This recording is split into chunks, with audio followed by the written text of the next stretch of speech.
We're talking today with the first commander of the International Space Station, Expedition 1 Commander Bill Shepard. Shep, it hardly seems that 10 years have passed since you launched on the Soyuz TM-31 spacecraft from the Baikonur Cosmodrome in Kazakhstan to begin that first expeditionary mission to the International Space Station.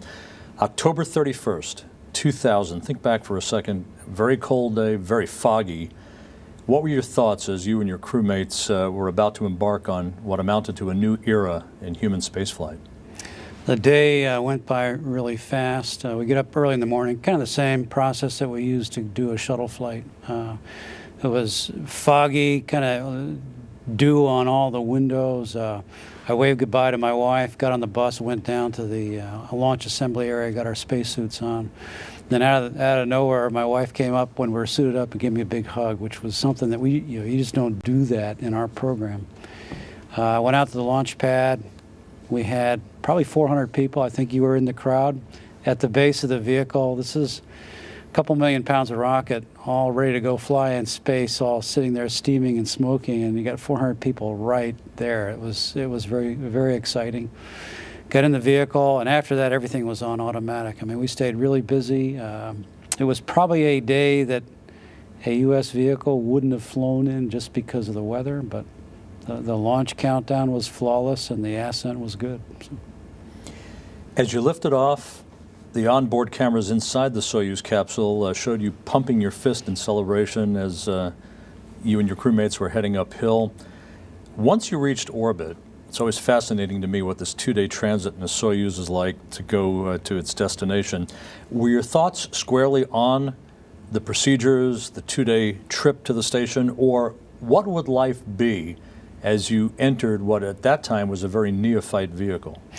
Well, it was kind of a strange day for me because Sergei and Yuri were very experienced.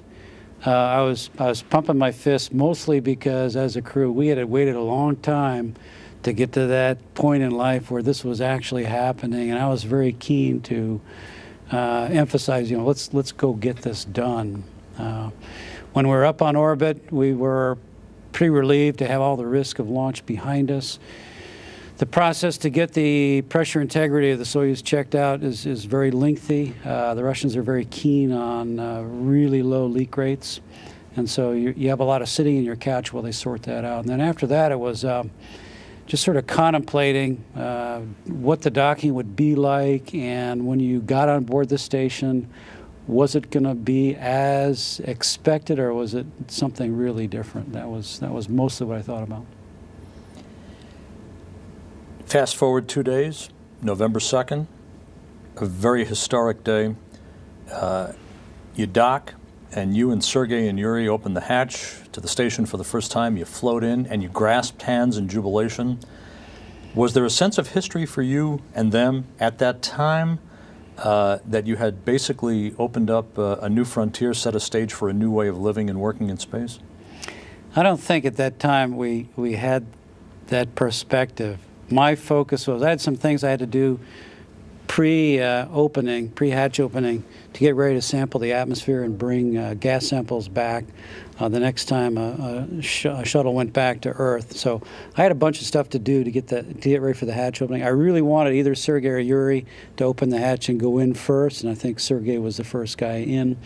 But then there was kind of a very busy scramble to do the initial things that we had to do, and particularly to find the TV hookup and the TV cable so we could give you that downlink. And we were really close to the wire, getting that all rigged and happy, and we almost missed it. So it was, and after the downlink was done, we just kind of all sat back and said, okay, we'll call it a day, because it was very hectic. The station, of course, at that time was a primitive complex. 10 years ago, just a few modules, no significant infrastructure in there. How was day-to-day life? It's not the complex we see today, which is sort of like a city in the sky. It was primitive. How did you go about your business day-to-day? Well, it was kind of like camping out. We didn't have the CO2 scrubbing wasn't we didn't have the air conditioning and the CO2 scrubbing up the way that we needed to. There was some concern about that. Our O2 production wasn't online. There were a lot of things that were very limited in terms of their robustness. A lot of really single string or almost just make-do life support systems that we had to bring up more capability. So the first week was really living in a sleeping bag, running around with a checklist and a bunch of tools, trying to get this stuff all to get cranking. We did have some issues, I think, with both the Electron and the CO2 scrubber, but we got by them. Did you feel like pioneers driving that spike like the Intercontinental Railroad? I think at the end of the expedition, when it was clear that the time and space was finite and we had to come home, and how did we do and what would people think of our time on orbit, I think we had that sense, but not up front. We were just really busy. Shep, you commented on your first space shuttle flight in 1988 when you were orbiting over a landmass near the Arctic that was desolate, that you felt like you might be viewing the surface of another planet. Did you have any similar emotion on your expedition? In a sense. In 1988, we're on Atlantis, early in the morning, upside down, second flight day. We're over Siberia, winter. You could look out, see the surface of a large body. You could look 1,000 miles in any direction. There was no contrail, no railroad track, no road, no smokestack plume. I'm looking and thinking, you know, there isn't a good reason why I'm not looking at some foreign body, some other planet. I felt something similar when I got back from Expedition 1. I made it a point, shortly after landing, we got back to the crew quarters. I talked our flight surgeon into letting me in a vehicle and just driving around the parking lot. And I was feeling really good. I was able to walk around and stand up. I didn't have any problems with getting around. And I said, you know, if I could get in a vehicle and drive it without hazarding myself or anybody else, we could probably go to Mars, where there'd be months of weightlessness, land, and be productive. And I very strongly had that sense. I drove the van around the parking lot a little bit, got out, shut the door, and I said to myself, we can do this. And you've talked in other interviews and forums about the technical culture of how you do spaceflight, how we do spaceflight. What does all that mean? Is this something that you experienced yourself during Expedition 1, during the time you were up there? Yes, very much. I think that's personally one of the biggest takeaways for me from having worked on ISS and with the Russians and the other partners. Here at Johnson, we have a lot of legacy from Mercury, Apollo, Gemini, the shuttle program, and we do things a certain way because that's how we know how to do them. I think one of the biggest things that I learned, having lived and worked and trained in Russia, was there are other approaches to the same problem, and it's a great strength to see somebody else attack an operational issue a certain way. And the difficulty is when you sit back and say, you know, maybe the Russians have a better way to do this, you would get a lot of pushback on the American side, and vice versa. When we tried to instill some operational technique or procedure on the Russians, it was the same rebound. And I'm going, really, the strength of a program like ISS is we should take the best of both of these cultures, but we are somewhat locked in the past about how we did things 10, 20, 30 years ago. We've got to get out of that mindset. And Shep, in that vein, almost 2 decades have passed since the ISS program as we know it today was conceived back in 1993 through cooperative agreements. But there were questions, and in some camps, some controversy about how well the cooperative effort with the Russians would unfold, how all this was going to work, different languages, different cultures, different ways of doing business from a technical standpoint. In the end, as of today, how well did the United States and Russian space engineers, officials, managers get along back then in the formulative days to get this program underway. And in that sense, how did you and your crewmates get along?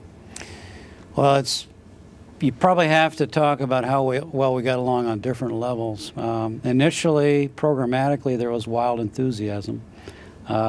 This simmered down a little bit when it got down to really how hard it was to integrate all the procedures, specifications, tolerances, standards, literally thousands of things that have to be meshed between what the U.S. does and what Russia and the other partners bring to the table.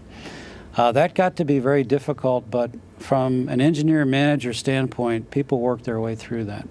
Sure, we had disagreements. I often was asked by media, Shep, we understand that you guys are having some difficulties negotiating this with the Russians, and I would say, yeah, we have huge difficulties, and everybody get really excited about that. But I said, at the end of the day, we draw the line, we make some compromise, or somebody puts their foot down and say we're going to do it this way, and we move on. And the program got to the launch pad by those means.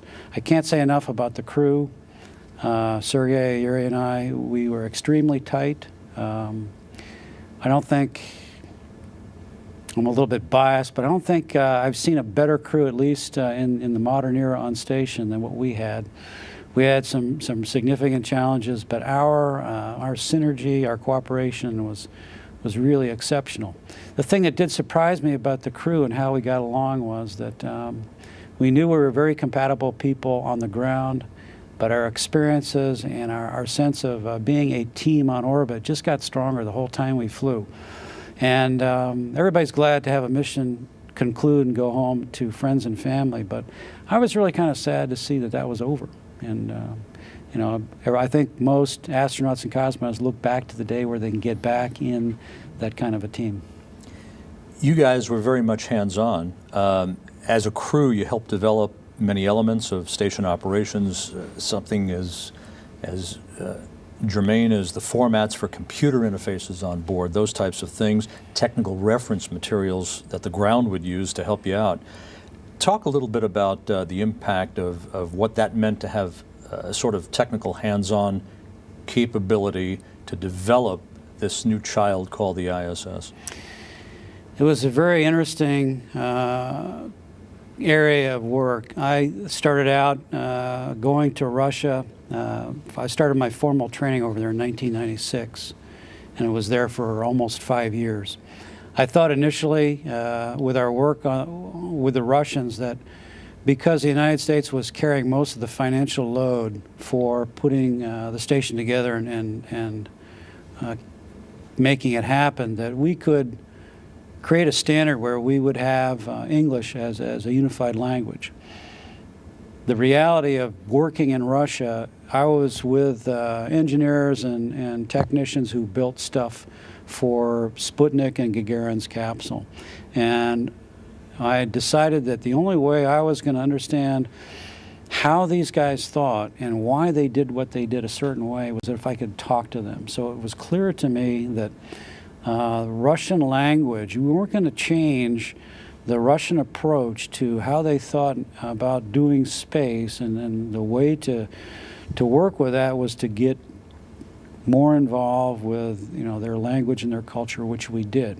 But it made me appreciate how difficult it was to deal with space and space operations as a second language. And we said right there, we've got to have a highly graphical world that we operate. We understand the space station we operate it with, so that people from all the different partner countries who come to station not having English as a primary language or a first language can deal with the operational environment. So you'll find on ISS today a lot of this graphical basis, and that's why it got put in there.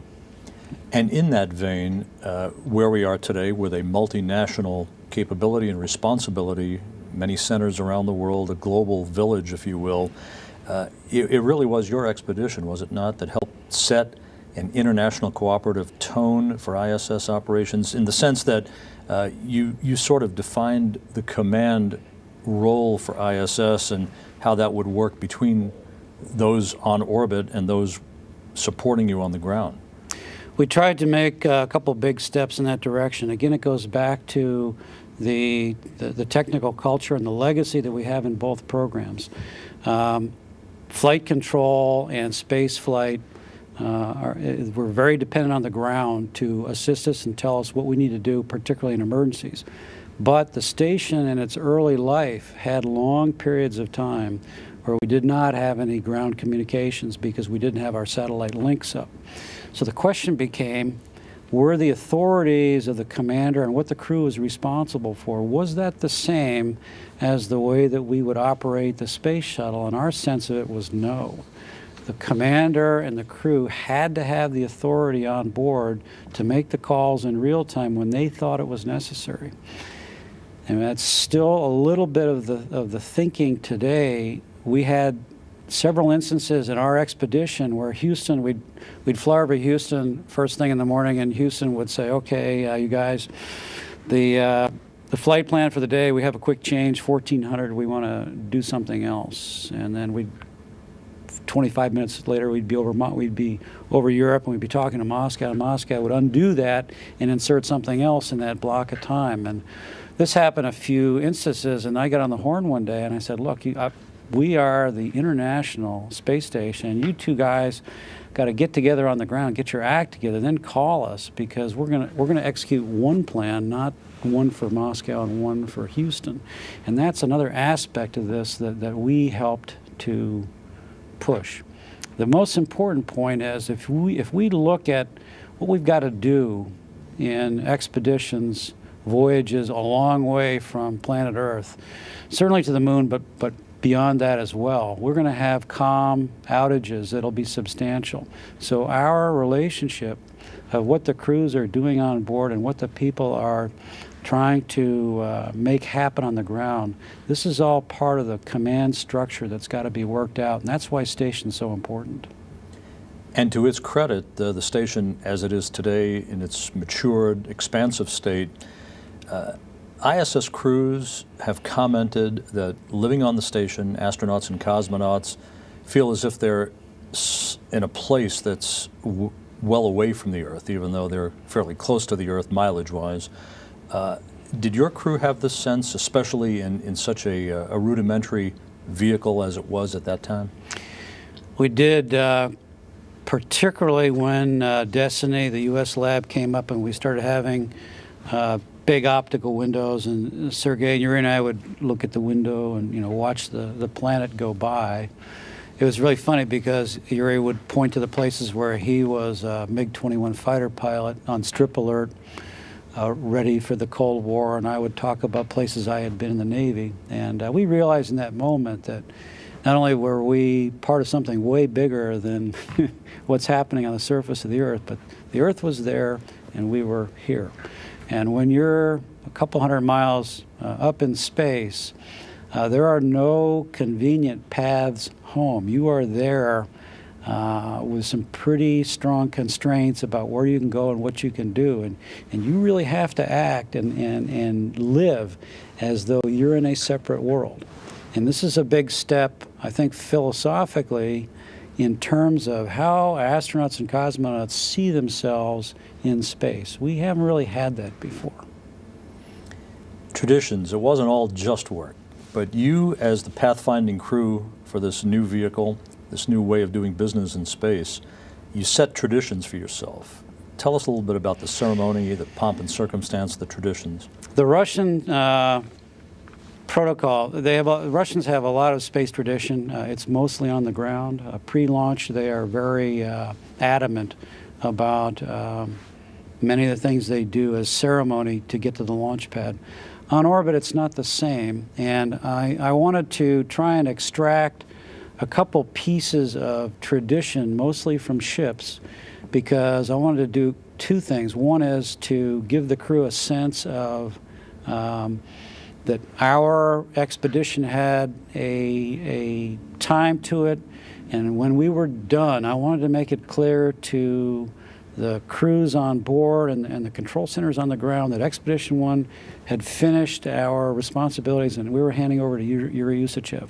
So part of what we did was to institute a change of command, which they still do today.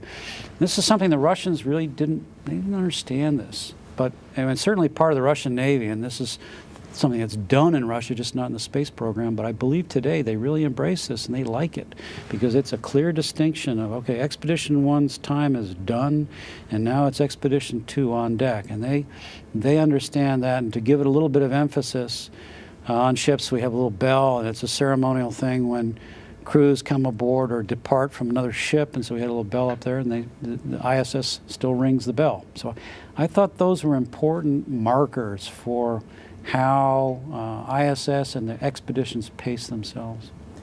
Shep, as you've watched this decade unfold and the assembly missions and some of this work that is considered by many to be some of the most complex stuff that's ever been done in human spaceflight history, including Apollo, have you been impressed at how well together the station has come together, has been formulated? When you look on a day-to-day basis, the amount of technical problems that have been incurred by this mammoth structure are pretty few and far between. I think by any parameter, and I can't take much credit for this, but by any parameter, the station's performance in terms of how it's flown and how it's been built have been exceptional. I think far better than the designers could have hoped for. I think it's a great sign for what our capabilities are for the future. I'm thinking about when we were first getting into what ISS was going to look like, how big it was going to be, how much work it was going to take to assemble it, I always had in the back of my mind that if we're going to do things that are really expansive in space, leaving the planet and going somewhere else in the solar system, the vehicles that we're going to build are going to have several characteristics. One is they're going to be very big. They're going to be too big to be launched on a single lift with even a large booster. They're going to have to be assembled in orbit.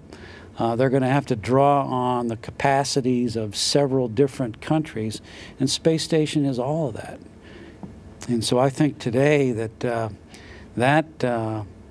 those questions are behind us. I mean, this is all a blueprint for how we need to do things in the future.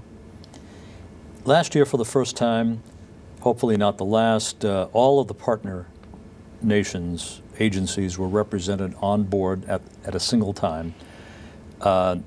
It really was a testament, I think, and it struck many people at that time to what this complex was designed to be in an international sense.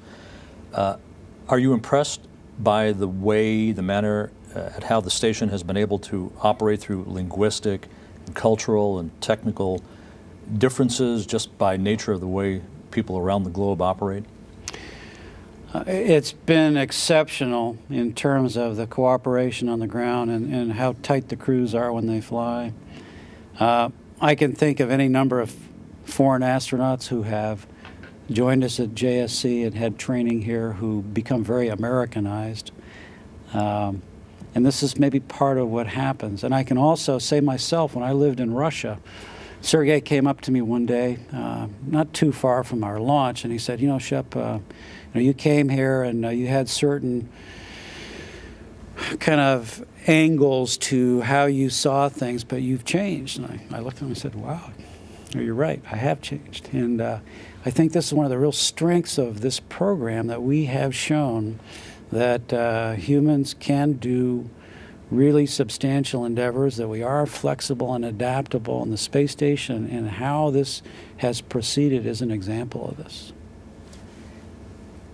From those first baby steps a decade ago to what it constitutes today with 6 people living and working on board, and all of the incredible technical achievement that the space station has drawn to this point, what do you think the space station represents today, and what ultimately, a decade from now perhaps, will its legacy be? It has to have some short-term and long-term results.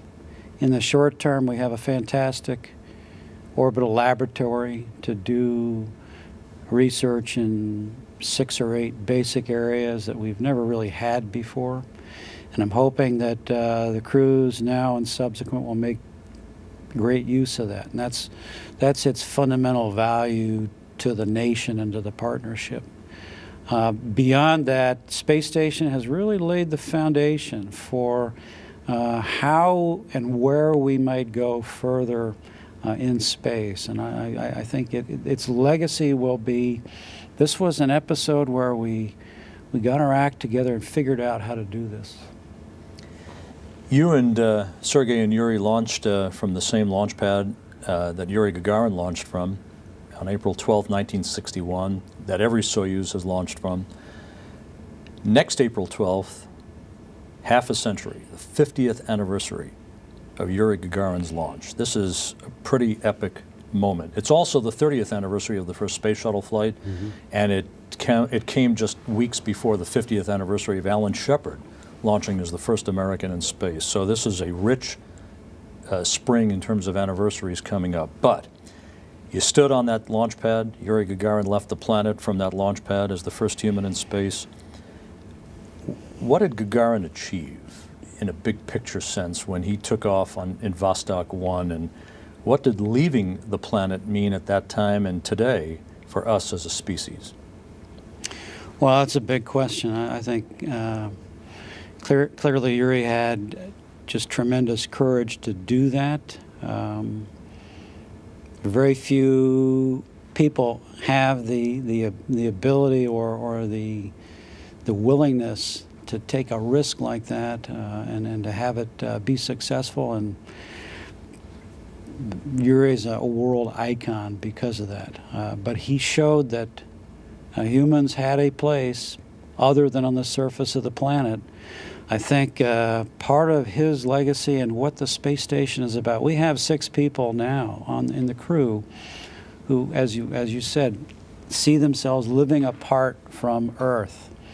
Space station is really about having humans see themselves with a place in the solar system, not on the Earth. And the question is really, how far can that go? You know, where else can we live and work and be productive? And space station has asked that question. It's up to us to figure out in the future what's the answer. Bill Shepard, Expedition 1 Commander, 10 years later. Thanks very much. Appreciate it.